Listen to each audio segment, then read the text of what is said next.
Salve galera, professor Luiz aqui com vocês, professor de Física. E nessa videoaula de hoje a gente vai estar trabalhando aí a terceira parte, do tema termodinâmica, primeira lei da termodinâmica. Vem comigo na tela. Então galera, na aula anterior a gente discutiu lá um pouquinho sobre a primeira lei da termodinâmica, E o que acontece com essa primeira lei quando eu tenho uma situação de trabalho positivo, trabalho negativo, igual a zero, energia interna positiva, negativa, igual a zero, calor positivo, negativo, igual a zero. Então, nessa aula de hoje, a gente vai falar um pouquinho sobre a transformação cíclica, tá? O que é a transformação cíclica? Transformação cíclica é quando eu tenho várias transformações formando um ciclo fechado. O que é isso, professor? Em outras palavras, tem um conjunto de transformações que vão voltar a se repetir depois de certo tempo, tá? Então, a definição formal para vocês seria o seguinte: é o conjunto de transformações após os quais uma massa de gás volta ao seu estado inicial, mesma pressão, temperatura e volume, ok? Opa, aqui é para ser volume, tá, galera?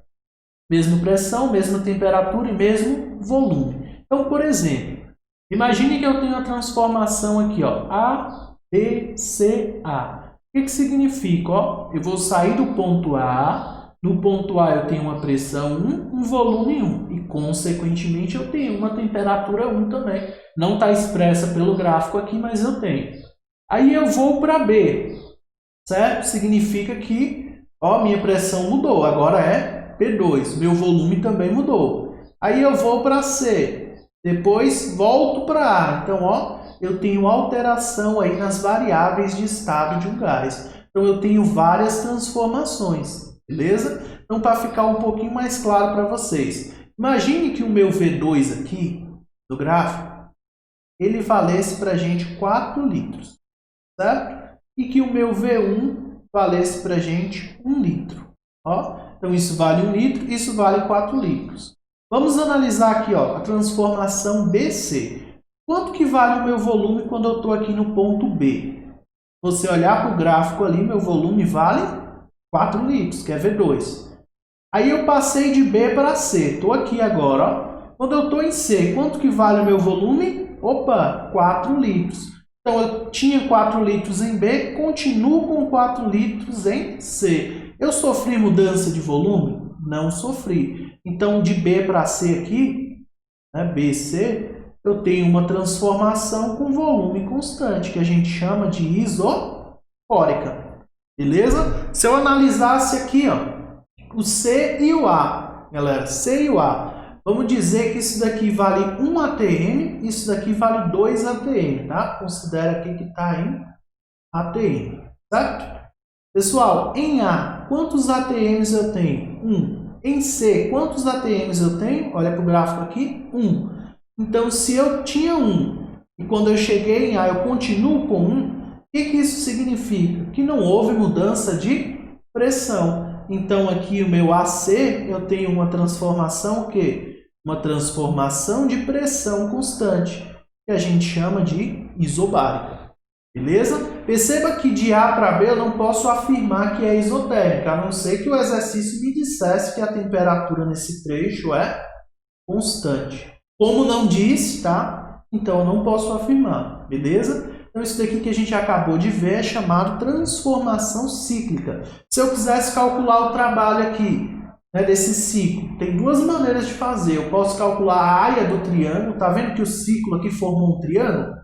Então, a área do triângulo base vezes altura dividido por 2, ou eu posso calcular o trabalho em cada trecho e somar tudo, beleza? Então, vamos aqui, continuando.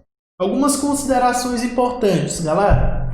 Quando eu falo em um ciclo ou numa transformação cíclica, se eu considerar o meu ciclo completo, a minha variação de energia interna ela sempre vai ser zero. Por que disso, galera? A gente viu que a variação da energia ela depende exclusivamente da temperatura, não é? Observe na situação cíclica aqui, ó, a transformação. Eu saí de A, vim para B, depois para C, depois voltei para A. Se eu voltei para A, a minha temperatura voltou ao que era antes, tá? Então, quando eu considero o ciclo inteiro, a minha energia interna não varia, porque quando eu volto para o meu estado inicial aqui, a minha temperatura volta a ser o que era antes, tá? Então, é importante que vocês saibam disso, ó. Quando eu tenho um ciclo completo, a minha variação de energia interna é zero. Outra coisa, galera, se eu tenho um ciclo no sentido horário, o meu trabalho é positivo. O que é sentido horário, professor? É o sentido do relógio, tá? Observe aqui que não está no mesmo sentido que o ponteiro do relógio se move. Então, isso daqui eu tenho trabalho positivo. Observe que nesse outro exemplo aqui eu tenho sentido oposto ao do horário, que é que a gente chama de anti-horário. Nesse caso aqui, o meu trabalho é negativo, tá? Galera, interessante vocês saberem, já vou adiantando para vocês, ó. Toda vez que eu tenho trabalho positivo e o sentido horário, eu tenho um motor. Toda vez que eu tenho sentido anti-horário e o trabalho negativo, eu tenho um refrigerador. Beleza? Então, motor, refrigerador. É o inverso do outro. Ok? Então, vamos para um exemplo aí. Vamos lá. Então, dado o diagrama, indique os trechos em que o gás sofre transformação isobárica, isocórica e isotérmica. Primeira coisa, vamos identificar os trechos, galera. Ó, eu tenho o trecho AB, então meu primeiro trecho AB. Segundo trecho BC. Terceiro trecho CD. E o último DA. Beleza? Então, vamos analisar aqui esses três trechos, tá? Para talvez tornar a sua análise um pouco mais fácil, você pode imaginar que isso daqui tem número, tá? Então, imagina que tem um númerozinho aqui bem no ponto A, sei lá, vale 1. Aqui no ponto B vale 3. Ó, aqui vamos supor que vale 2. Aqui vamos supor que vale 4. Tá? Só para facilitar a sua análise aí. Então, 1, 3, 2 e 4. Ok? Então, vamos lá, galera. No trecho AB, vamos analisar aqui a pressão. Ó. Minha pressão no trecho A vale 1. No trecho B vale quanto? 3. Se eu vou de 1 para 3, aumentou, diminuiu ou permaneceu igual? A pressão aumenta, né? Se eu vou de 1 para 3, a pressão aumentou. Então, eu já sei que a pressão não é constante. Vamos ver o volume, ó. No trecho A, quanto que eu tenho de volume? 2. No trecho B, quanto que eu tenho de volume? 2 também. Ou seja, o volume não mudou. Volume constante. Então, de A para B, eu tenho volume constante. Só lembrando, CT é a abreviação de constante, tá? Volume constante significa que a minha transformação é isocórica. Beleza? Vamos analisar o trecho BC. Vamos lá, pressão, ó. No trecho B, quanto que vale a minha pressão? 3. No trecho C, no ponto C aqui, ó, quanto que vale? 3 também. Opa, eu estava em 3, fui até C e continuo com 3 de pressão. Significa que a minha pressão ela é constante, não é? Ou seja, se a pressão é constante, transformação isobárica. Ok? Tá ficando claro o exercício, galera? Bem simples, tá? Parece difícil, mas é bem fácil. Vamos lá, CD, ó. Quanto que vale a minha pressão no ponto C? 3. Quanto que vale a minha pressão no ponto D? Eu não coloquei aqui, né? Mas digamos que valha... Vou inventar um número aqui, 0,5. Tá? No ponto D aqui, ó. Só para vocês conseguirem ver que quando eu vou de C para D, a minha pressão está diminuindo, ou seja, ela não é constante. Beleza? Então, se a pressão não é constante, provavelmente o volume vai ser. Vamos ver se é? C, quanto que eu tenho de volume? 4. D, quanto que eu tenho de volume? 4 também. Então, o volume é constante. Como a gente já viu ali, volume constante, isocórica. Beleza? DA, galera. Quanto que vale o meu volume em D? 4. Meu volume em A, 2. Opa, de 4 para 2 diminuiu. Vamos ver a pressão. Ó. Em D vale 0,5. Em A, 1. De 0,5 para 1 aumentou. Então, nem pressão e nem volume é constante. Mas veja bem, no gráfico aqui ele está indicando que a temperatura é CTE, ou seja, constante. Se a temperatura é constante, então isso daqui é uma transformação isotérmica, tá? Ou seja, temperatura constante. Beleza? Vou escrever aqui só para ficar bonitinho. Então aqui eu tenho duas transformações isocóricas, uma isobárica e uma isotérmica. Ok? Então quando você tiver um gráfico sem números, para facilitar a sua análise, você pode imaginar que ele possui números. Vamos para mais um exemplo para a gente encerrar nossa videoaula. Vamos lá, ó. O exemplo vai dizer o seguinte. No processo cíclico indicado no gráfico, o gás recebeu 1.500 joules de calor. Então, quanto foi a minha quantidade de calor recebida? Ó, 1.500 joules. Ou seja, se o calor é positivo, né, significa que o sentido aqui tem que ser horário. Trabalho é positivo também. Veja bem, aí ele fala assim, ó. Determine item A, o trabalho realizado na expansão. Galera, vamos lembrar o seguinte. O que é expansão? A expansão é o trecho onde o volume aumenta. Vamos analisar aqui os trechos onde o volume aumenta, diminui e permanece constante? Vamos lá, rapidamente. Ó. Então, eu tenho o trecho AB, o trecho BC, CD...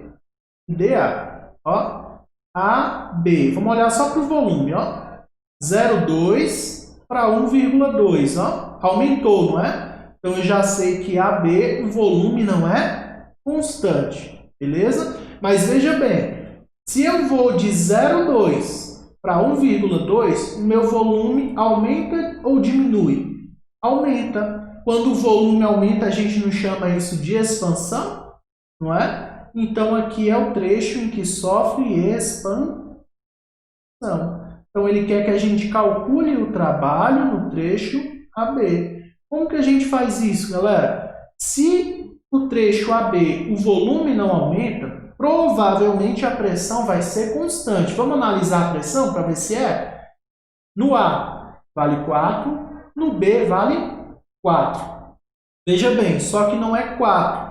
É 4 vezes 10 ao quadrado, ou seja, 400, porque 10 ao quadrado vale 100. Beleza? Então, 4 vezes 100, 400. Significa que a pressão é constante, não é? Se a pressão é constante, como que eu calculo o trabalho? Basta pegar a pressão e multiplicar pelo ΔV. Beleza? Então, vamos aqui, ó, o meu trabalho no ponto AB vai ser igual à pressão. 4 vezes 100, 400. ΔV, galera, é o volume final menos o inicial. Final 1,2, inicial 0,2. 1,2 menos 0,2, isso daqui vale quanto para a gente, galera? Vou fazer direto aqui porque é fácil, tá? Vale 1. Então, o meu trabalho no trecho AB vale quanto? 400 joules. Ok? Vamos ver o que ele pede no item B? O item B ele pede o seguinte, ó, a variação da energia interna no ciclo e na expansão. Olha só, galera, a variação da energia interna no ciclo, como a gente viu, ela é nula, porque o ciclo deu a volta completa. Quando chega no ponto inicial, ele volta a ter a mesma temperatura. Então, a temperatura não muda, a energia interna não muda. Então, no ciclo inteiro, a variação da energia interna, vou anotar aqui, ó, no ciclo, ΔU igual a 0. Só que ele não pede só no ciclo, ele pede também na expansão, ou seja, em AB. Então, quanto que é a variação da energia interna na expansão? Ó?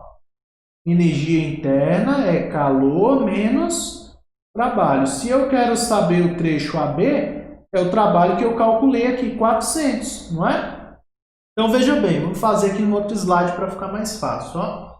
Deixa eu reanotar aqui para vocês. Então, a energia interna, calor menos trabalho.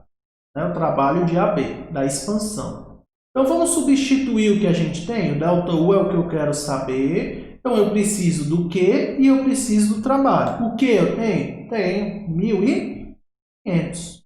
Então, aqui, ó, 1.500 subtraído de 400. Então, 1.500 menos 400. Quando você fizer essa conta aí, você vai chegar no resultado de 1.100 joules. Ok? Percebam que eu fiz aí o que a questão queria nos dois itens. Só que eu poderia continuar a análise, a questão poderia abordar mais coisas. Poderia perguntar os trechos onde o volume é constante, onde a pressão é constante. Tá? Poderia perguntar se BC sofre uma expansão ou uma compressão. Tá? Então fiquem atentos nisso. Ó. BC, se você fosse analisar, volume 1,2, o ponto C, volume 1,2. Volume constante. No trecho CD, volume vai diminuir, ó, sai de 1,2 e vai para 0,2. Só que a pressão, se você for ver, ó, em C vale 200, em D vale 200. Lembrando que tudo está multiplicado por 100. Ou seja, a pressão é constante. Né? Então, galera, uma dica para vocês. Quando vocês virem uma transformação cíclica, com retas horizontais ou verticais, podem analisar que essa reta horizontal ou vertical ou vai ser isobárica ou vai ser isocórica, dependendo da posição que ele adotou para o volume ou para a pressão. Lembrando que o volume poderia vir aqui em cima e a pressão vir aqui embaixo, que iria inverter aqui as transformações, tá? Pessoal, sobre a primeira lei da termodinâmica era isso. Eu espero que vocês tenham entendido, tá? Grande abraço aí para vocês e qualquer dúvida eu estou à disposição. Valeu, fui!